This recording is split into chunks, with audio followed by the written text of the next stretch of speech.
Abra sua Bíblia rapidamente em Jó, capítulo de número 14. Nós vamos ler o versículo 7, 8 e 9. Quem achou diz amém? Vamos ler. Versículo 7. Porque há esperança para a árvore que, se for cortada, ainda se renovará e não cessarão os seus frutos. Se envelhecer na terra a sua raiz e morrer o seu tronco no pó, ao cheiro das águas brotará e dará ramos como planta nova. Amém? Irmãos, preste atenção, porque a Bíblia aqui no livro de Jó, capítulo 14, Jó ele escreve de forma poética, dá a entender que Jó está falando, está escrevendo, está desabafando para Deus, mas ao mesmo tempo está escrevendo uma poesia. O que entender, como entender do que Jó está falando quando ele cita uma árvore que tem esperança?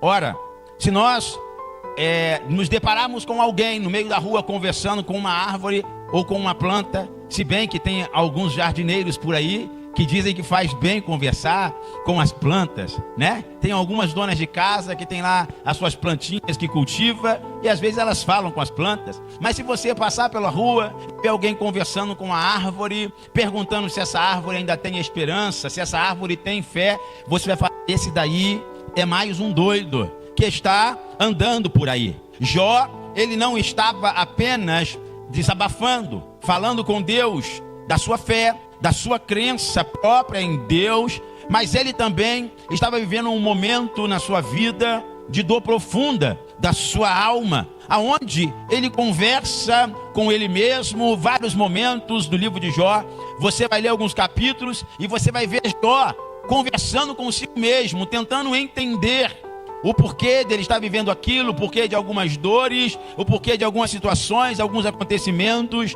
e alguns chegam até a dizer que Jó passou por momentos de devaneio, de tão profunda que era a dor da sua alma. Enfim, do que Jó está falando quando ele cita uma árvore que tem esperança? Esta deve ser a primeira pergunta a se fazer para entendermos este texto de Jó.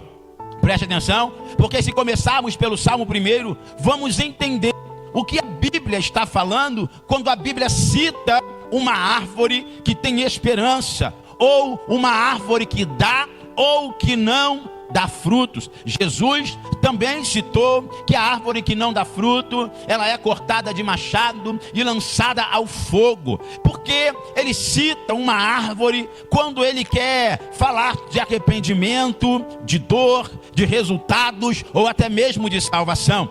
Se começarmos no Salmo 1, nós vamos compreender o que a Bíblia quer dizer quando a Bíblia cita de forma comportamental uma árvore. Salmo 1, a Bíblia fala: bem-aventurado é o varão que não anda segundo o conselho dos ímpios, nem se detém no caminho dos pecadores, nem se assenta na roda dos escarnecedores. Antes tem o seu prazer na lei do Senhor, e na sua lei medita de dia e de noite. Pois será como árvore plantada junto a ribeiro de águas vivas, e dará o seu fruto na estação própria, e tudo quanto fizer prosperará. As suas folhas não cairão. Não são assim os ímpios, pelo que são como a moinha que o vento espalha. Pelo que o ímpio não subsistirá na congregação do justo. Preste atenção, porque no Salmo 1 ele já nos revela do que ou de quem Deus está falando quando ele cita a árvore no sentido comportamental, no sentido de crença. Salmo 1 ainda fala: pois será como árvore plantada junto a ribeiros de águas. Quantos são árvores plantados pelo Senhor aqui nessa noite? Eu quero ver quem é a árvore plantada pelo Senhor aqui nessa noite. Aleluia! O Senhor te plantou, o Senhor conhece você, o Senhor conhece a sua semente, porque Ele é o jardineiro.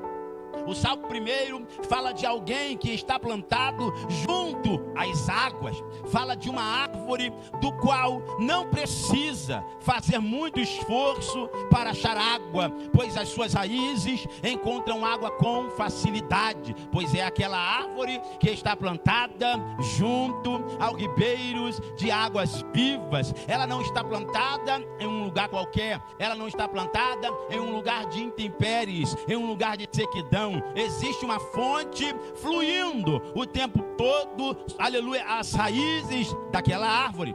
Portanto, essa árvore citada no livro de Salmos, ela não terá muitas dificuldades para frutificar, pois ela está ao lado da fonte, aleluia. A árvore que está plantada, que escolhe ficar ao lado da fonte, não tem problemas para encontrar água, aleluia. Mas quem escolhe nos plantar, entenda isso, que nós não plantamos-nos sozinhos, quem nos planta é o Senhor. E se Ele te plantou em algum lugar, Ele é responsável para te dar vida, Ele é responsável para fazer você frutificar.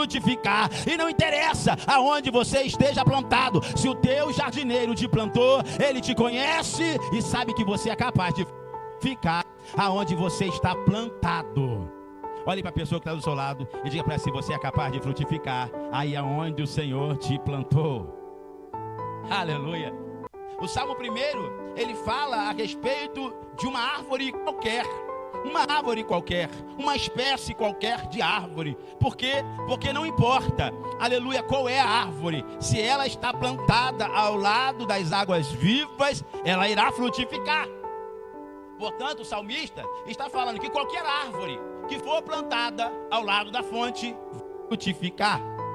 Mas aqui em Jó capítulo 14, versículos 7, 8 e 9, Jó não está falando de qualquer árvore. Jó está falando de uma árvore que possui uma característica peculiar, que poucas árvores têm.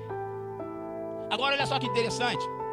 Ao pesquisar, eu descobri que no mundo existem cerca de 73 mil espécies de árvores. Não são 73 mil árvores, são 73 mil espécies de árvore. Aleluia. Porém, ao ler a Bíblia, eu percebo que Jó não fala de uma espécie de árvore qualquer. Jó está citando uma árvore específica. Jó está citando uma árvore que possui característica única de sobreviver às adversidades de um ambiente inóspito, na qual nenhuma outra árvore resistiria, e ela é capaz de sobreviver e ainda produzir frutos. Eu quero que você levante a sua mão nesse momento, em nome de Jesus. Eu quero que você levante as suas mãos nesse momento. Eu não sei aonde o Senhor plantou você, eu não sei aonde você está plantado, eu não sei quais são as dificuldades do ambiente que você tem encontrado, eu não sei quais são as dificuldades da terra que você está encontrando, aonde o Senhor te plantou, mas eu quero liberar uma palavra profética sobre a tua vida, sobre a tua família, sobre a tua casa, sobre o teu filho, sobre o teu ministério. Agora com as mãos levantadas, em nome de Jesus Cristo, recebe esta palavra. Você vai frutificar em nome de Jesus Cristo. A tua casa vai dar fruto, a tua família será alcançada pela mão do Senhor, porque foi Ele quem prometeu e foi Ele quem te plantou. Aí é onde você está. Aleluia. Ao pesquisar, eu descobri que existem cerca de 73 mil espécies de árvores no mundo, mas apenas 5 possuem as características das quais Jó está citando, de suportar as dificuldades dos tempos e das estações. Aleluia. 73 mil espécies de árvore existem e apenas 5 têm a capacidade de suportar as dificuldades das mudanças de tempo e de estações e mesmo assim continuar frutificando. Jó se refere a um tipo de árvore que tem o poder de gerar esperança. Bota a mão no teu peito e diga assim para si mesmo: eu tenho. Diga mais forte: eu tenho o poder de gerar esperança. Essa árvore tem o poder de gerar esperança mesmo quando tiram a sua vida, pois esta é uma árvore que procura Jesus, que se aprofunda em Jesus, que respira Jesus, que se alimenta de Jesus, que crê em Jesus. Eu quero ver quantas árvores plantadas pelo Senhor tem aqui nessa noite. Eu não sei o que você veio fazer aqui, eu não sei como você está vivendo, mas se você se alimenta dele, se você bebe dele, se você está perto dele, há esperança para você, há esperança para você. Aleluia. como nos diz a palavra em João capítulo 11, versículo 25 e 26, disse-lhe Jesus: eu sou a ressurreição e a vida. E aquele que crê em mim, ainda que esteja morto, viverá. E o que crê em mim não morrerá eternamente. Esta é a árvore que crê na palavra que saiu da boca dele. Está difícil, Senhor, o ambiente onde eu estou não está fácil, mas eu vou me apegar à tua palavra, porque a tua palavra me dá vida, porque a tua palavra me sustenta, porque a tua palavra me mantém de pé. Aleluia! É isso que diz a palavra, porque quando nós cremos, aleluia, nele, aleluia, na palavra dele, não importa aonde você está plantado, aleluia, a palavra veio dele, e a palavra dele é vida. Preste atenção, porque como uma árvore que está passando por momentos de dificuldade, de aperto, assim está Pedro, pescando, passou a noite inteira pescando. E a palavra de Deus fala que Pedro voltou para a praia sem nenhum peixe. E a Bíblia fala que Jesus foi ao encontro de Pedro procurando um peixe e não tinha. E Jesus falou: Pedro, vamos voltar para o lugar da onde você veio. Urabacalassúria. Irmão, não adianta fugir. Aleluia. Às vezes a coisa está apertada, né, pastor? Às vezes a prova vem, meu irmão. Às vezes o momento da dificuldade vem, mas não adianta fugir, porque se Deus colocou você nesse lugar, é aí que Ele vai fazer o milagre diante dos olhos de todo mundo. Aleluia. Para provar que Ele é Deus na tua vida.